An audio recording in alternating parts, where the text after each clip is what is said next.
వచ్చే సంక్రాంతి సీజన్లో మొదటిగా వస్తున్న సినిమా గేమ్ చేంజర్. జనవరి 10వ తేదీ ఈ సినిమా జనం ముందుకు రాబోతోంది. దాంతో దేశ విదేశాల్లో ప్రమోషన్స్ ను పీక్స్ కు తీసుకువెళ్లే పనిలో నిమగ్నమై ఉంది చిత్ర బృందం. ఇటీవలే యుఎస్ లో ప్రీ రిలీజ్ ఈవెంట్ చేయడంతో పాటు ఓ పాటను అక్కడ విడుదల చేశారు.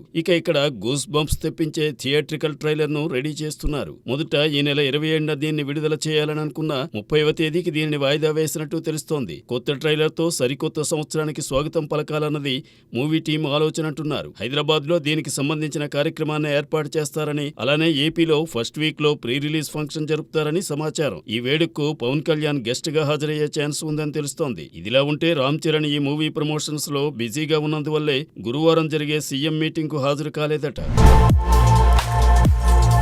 నటనతో పాటు పలు సేవా కార్యక్రమాలు నిర్వహిస్తున్నాడు ఆదిత్య ఓం. తెలంగాణలోని గిరిజన గ్రామమైన చిరుపల్లిలో నీటి సమస్యను పరిష్కరించేందుకు ఆదిత్య ఓం ముందుకొచ్చారు. కలుషితమైన నీటి కారణంగా అక్కడి ప్రజలు వ్యాధులకు గురవుతున్న విషయాన్ని తెలుసుకున్న ఆదిత్య ఓం ఆర్వో వాటర్ ప్లాంట్ నిర్మాణానికి శ్రీకారం చుట్టారు. త్వరితగతిన దీనిని పూర్తి చేసి సంక్రాంతికి వినియోగంలోకి తీసుకురాబోతున్నారు. ఈ సందర్భంగా ఆయనకు గ్రామ ప్రజలు కృతజ్ఞతలు తెలిపారు. ఇదిలా ఉంటే ఇటీవల బిగ్ బాస్ షోలో పాల్గొన్న ఆదిత్య ఓం ప్రస్తుతం బందీ అనే ప్రయోగాత్మక చిత్రం చేస్తున్నారు.